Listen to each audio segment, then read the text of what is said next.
is a time-cycled pressure-limiting device. You have oxygen and air connectors here at the bottom to the side of the machine that you connect to your air and oxygen wall supply. On the front of the ventilator, you have this button here, which is your on-off button and your mode select button. Moving to the right, this is where you set your breaths per minute, your inspired time, your IE ratio will show when you're in CMV, and this is where you see what pressures you are measuring. So you can toggle between peak inspired pressure, peak end expired pressure, and your mean airway pressure. Once you've set your FiO2 here, it will display here. And here is where you will see that your baby is ventilating and at what pressures the baby is ventilating. Along the next row down is where you have your alarm settings. So every time you make a change to peak inspired pressure or peak end expired pressure, you need to check that your alarms are correct and will not keep going off and become an irritant. Here are your alarms. First, if you have an obstruction, and here if you have an air leak in the system. It doesn't differentiate between a leak in the circuit and a leak around the ET tube. Further along, you have your sensitivity when you're in a patient interactive mode like PTV or SIMV, and you need to set it and look at the baby at the same time to see that your baby is triggering on every breath and not just intermittently. If you need to change the shape of the pressure waveform that you're delivering, you go to this toggle here and you lift it out, move it across, or lift it out, move it across to whichever wave shape you're choosing.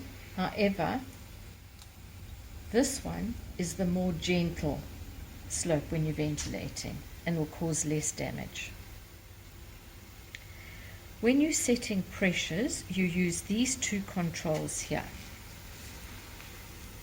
So you have your inspired pressure and you need to pull it out and you turn it to get what you want, and then you lock it in afterwards. And the same is true of the CPAP. You turn it to get what you want and then you lock it afterwards. This dial here is just showing you the driving pressure needed to get what you're setting. So next later here, you have your exhalation block. You pull it out and you can hear two little balls rattling in here, and that's what you must hear every time you remove this from the ventilator or put it back in again. This exhalation block has to be sterilized in between patient use. You can go to the autoclave, and when it comes back you need to rattle it. This is the silencer that dampens the noise of the ventilator. This can be autoclaved, but it cannot go into an industrial washing machine because the inside is lined with a paper substance. So you put your exhalation block back in so that this hole here matches up with those valves there. So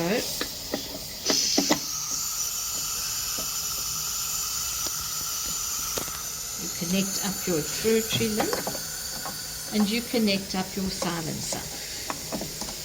Now you have to make sure that this is in place. You hear the click and then it's locked in place. For the 2000 has a purple restrictor in it. That denotes that it is for an SLE2000 only. It's bonded into the inspiratory limb. You cannot take it out. When you're connecting up your patient,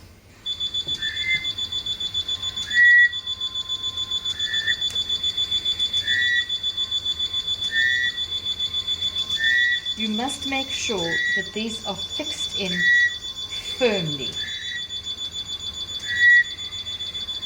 Like that. And your test lung goes on the end here.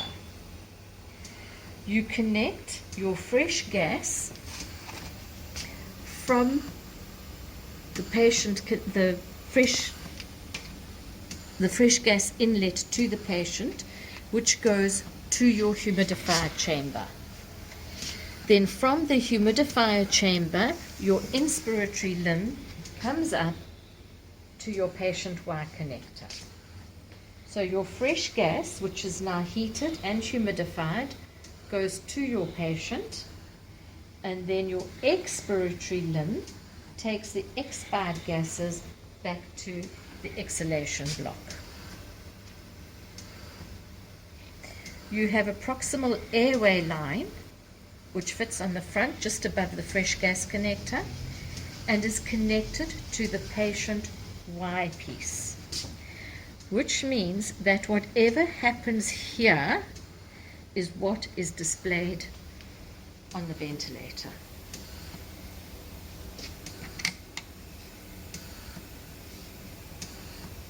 Let's switch the machine on, and I'll go to CPAP, but before it starts operating, it will go through a test procedure. Right, so I have elected CPAP. This is invasive endotracheal CPAP. You can't use prongs, you have to have your ET tube. In CPAP, I'm going to set a CPAP pressure. So I undo that and I can turn it to wherever I want. Or if I want 6 millibars, I get 6 millibars, and then I lock it into place. And now you can see that your CPAP is 6 millibars, but you need to watch that your baby's breathing. So now we don't want CPAP anymore, we go to SIMV. And immediately I can set breath rate.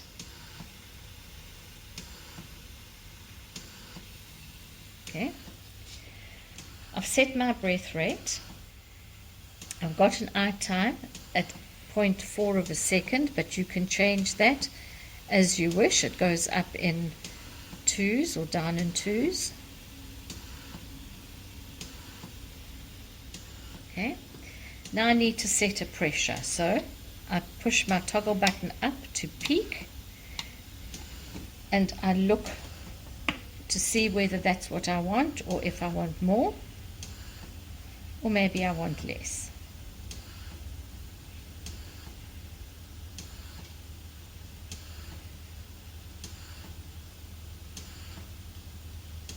Okay, so now I lock it into place so nobody can change those settings.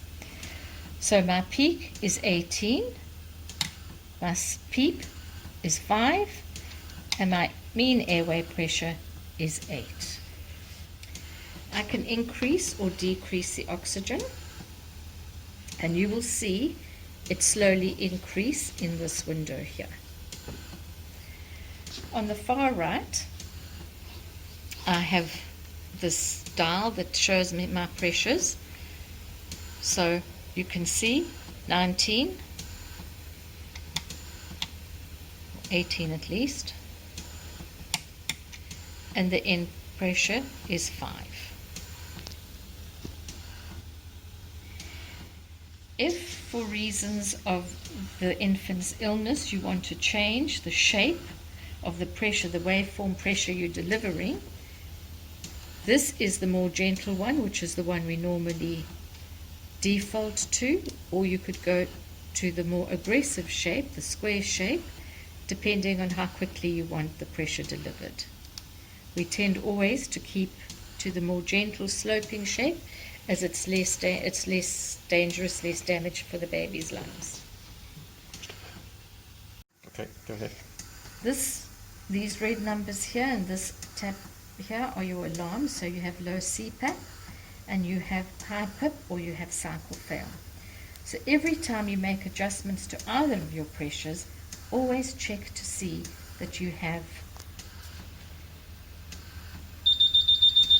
and there's a high pressure alarm because I've set the alarm to higher than what I've set.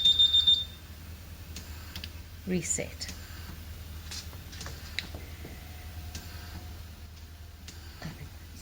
Right, so my next mode is patient triggered ventilation, and in this mode the patient will trigger a breath and the machine will deliver support. You see that there is no breaths per minute displayed and no IE ratio. Here's my patient trigger sensitivity so that the baby is able to trigger the machine. You need to set it and watch that the baby is triggering on every breath.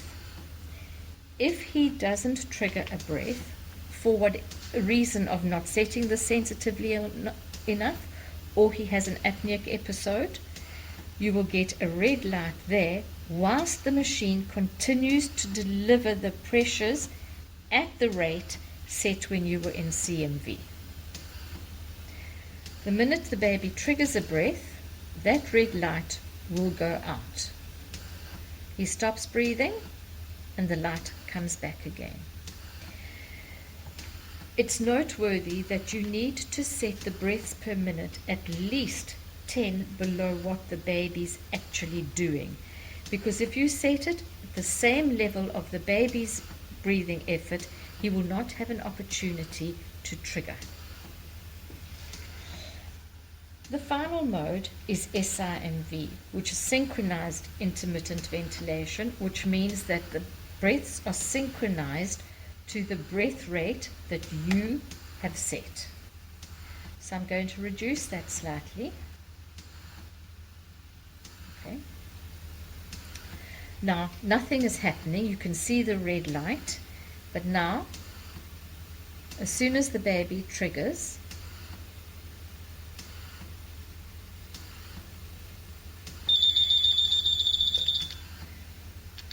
the baby will only synchronize on the number of breaths you have set there.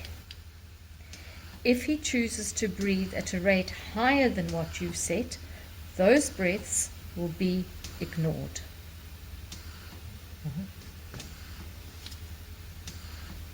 The SLE2000 has a blue, oh no, start again.